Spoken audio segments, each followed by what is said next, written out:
Metal Gear Rising is a hack and slash like game which focuses heavily on its very intense and challenging gameplay. So, I'm gonna be real with y'all. I've never played any other Metal Gear game, nor have I ever really even cared for the series. But after seeing all the memes and some of the gameplay clips of this game, I just knew I had to give it a try. Since I'm a personal fan of challenging games, and this game seemed to fit that criteria. And all I gotta say is I have not regret the purchase of this game at all. So today I want to tell you all why Metal Gear Rising is such an awesome game.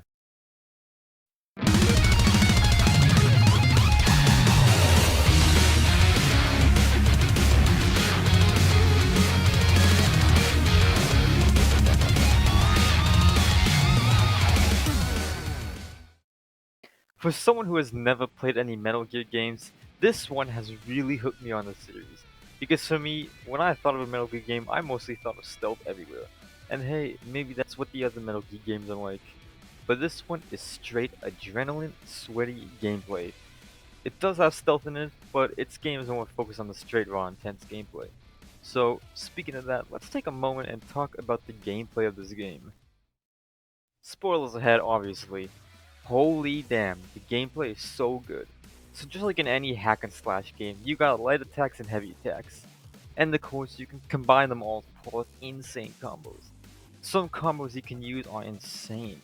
Like you can flip someone in the sky and stun lock them up there, or you can legit throw them across the screen with like some power punch. Or if you're just me, you can really just mash heavy and light depending on the situation. What I love is the fact that the first level starts you off right in the action. You're dropped off and immediately fight enemies. And the final boss of this level is a whole giant Metal Gear. This game ain't no pussy. It don't throw no boss at you that hit every 1 minute. This game just casually throws a whole ass mech for you to fight for your tutorial boss. And I love that. It gives you the vibe for what the rest of the game is gonna look like straight away. The game gives you a few good options in terms of different weapons. This game goes by the way of giving you the boss's weapons once you kill them, which is pretty cool. My favorite one is the pull-on. That's because it's the fastest heavy weapon and it covers long areas, making it very viable to stun lock 5 different people. The game also gives you equipment you can find and use. Some are very useful for bosses like the EM grenade, which will stun most cyborg bosses, and even enemies. Though some equipment might be a bit more useless, like the photo frame item. Stealth is still a thing in this game. Some sections have it, but it's all optional. Though some encounters will punish you for getting caught, sending more harder enemies that were never originally in the rooms. Stealth's alright, but let's be real here, you're playing this game for the combat, so might as well just go ahead on through all the counters like a Chad. The combat is very well fluid and fast paced, not much downtime and lots of counters, all with harder enemies the farther you go. This game probably has one of my favorite gameplays.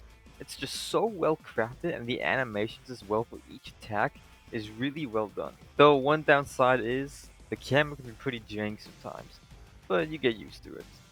There's a few good enemy varieties. You got mechs with weird feet, velociraptors, Rocket Man who constantly stuns you, and a Harambe which is somehow harder than 75% of the enemy encounters.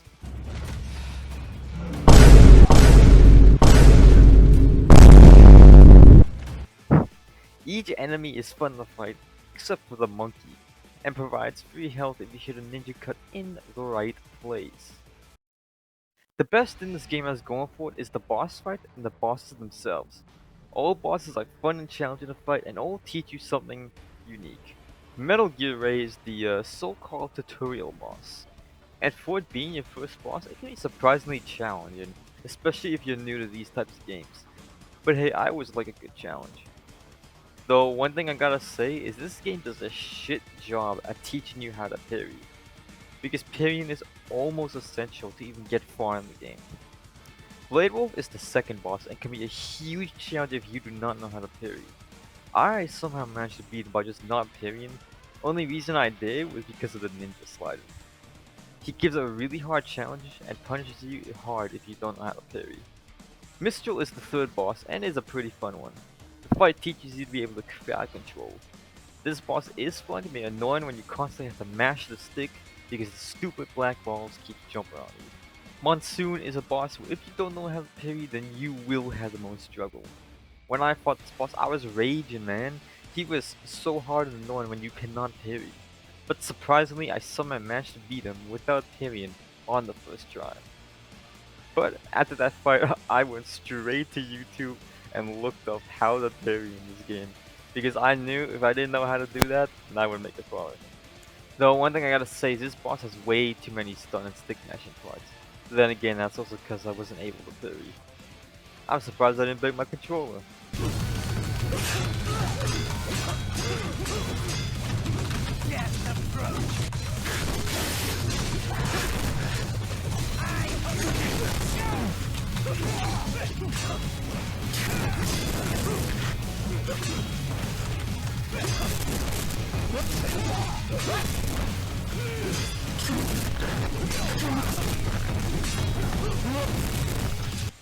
Sundowner teaches you that if someone says they're invincible, then they really aren't. A few moments later.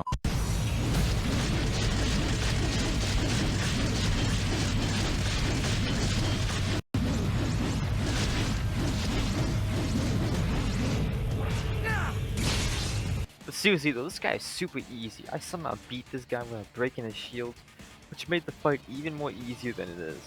Though for some reason on my second playthrough, I somehow struggled on him the most than any boss.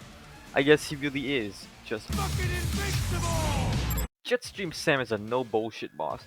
Just a straight 1v1, no other enemies, no shields, nothing. I love this boss so much, it is a fun boss. It tests your skills with combos and parrying. Somehow, this boss gets even more challenging when his sword is knocked from his hands. He becomes harder to hit and punches you with a force greater than your mom! Overall, a very fun fight, and one of my favorites. Also, little hidden rule, if you do fight him, then you should only use your light attacks, because it makes the fight more honorable. Metal Gear Excelsus teaches you your character is really strong. Like, this man can pick up a whole mech with his hands, then decide to use one of its arms as a sword. Now if that isn't badass to you, then I don't know what is. The real challenge begins when Phase 2 happens, which is when you have to fight Senator Armstrong. This man has probably some of the most memorable and funniest quotes in gaming.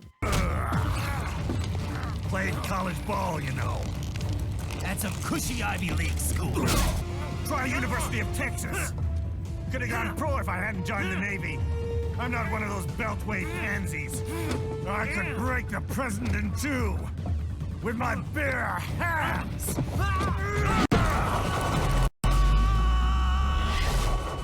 Don't fuck with this, Senator.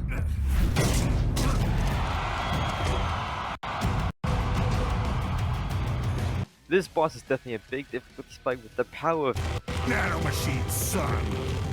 it makes this man a beefy dude. Surprisingly, 75% of my deaths in this fight was me struggling to remember I could lift my sword higher in blade mode. Those damn rocks, man. Capstan is the final boss for the Blade Roll DLC. I find this fight very fun. He's in a cool mech and surprisingly does a lot of damage, if you don't parry him. Also, his theme song is a fucking banger. One thing these bosses got going for them is you'll feel like an absolute god when you manage to beat one of them. They provide such a fun challenge and I never really saw myself raging at any boss, other than maybe Monsoon. Overall, all these bosses are just crafted perfectly and test your skills.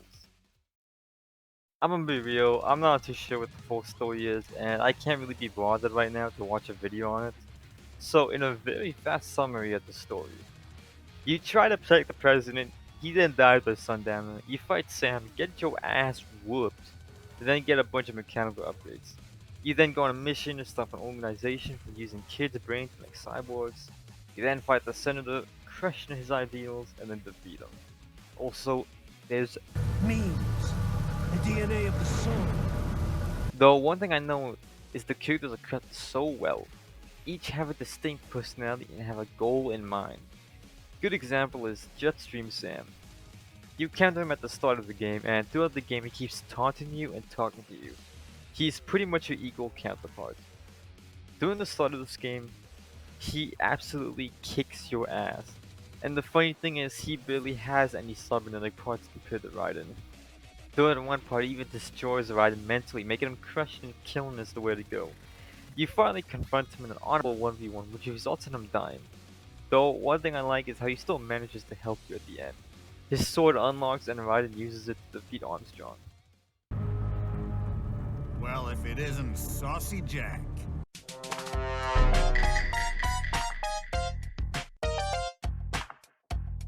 Armstrong's also another relevant character. With having only been 40 minutes of screen time, he manages to be one of the most memorable characters. His ideal for good and middle because everyone gets freedom and nothing should hold that back. The weak will die and the strong will live. Obviously, Raiden doesn't agree and gets absolutely beat up by this man. One thing I like is the fact that the minute Raiden seems to start agreeing with Armstrong, he instantly treats him like an ally. Lifts him up and even hugs him. But it doesn't last long as Raiden just calls him crazy. Maybe I was wrong about you. Am I finally getting through? I'll rid this world of pointless wars, Jack.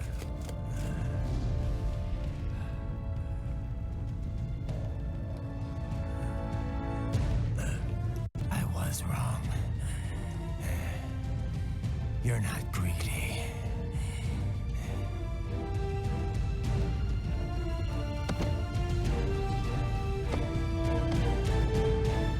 You're batshit insane!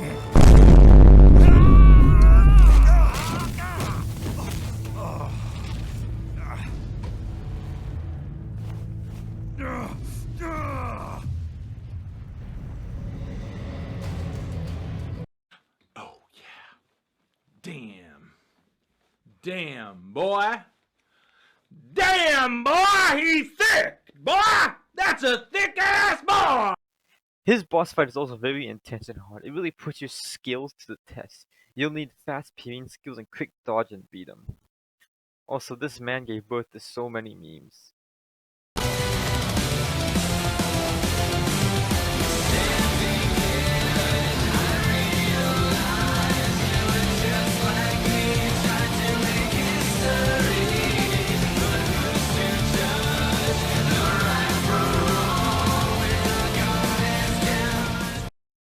This game probably has my favorite soundtrack. Each vocal track has a very rock and metal feel and gets you hyped up. One thing the music does is actually gives some of the characters more depth as well. The lyrics all relate to the characters and it's such a good detail. Also, I can't be the only one to think that each singer for each song sounds close to the actual voice actors for the characters. So, since the video is coming up close, enjoy this big edit of some of the songs.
Overall, with its intense gameplay, combo, and enemy varieties, bosses, and soundtrack, it makes this game a top tier game. And to be honest, this is probably one of my favorite games.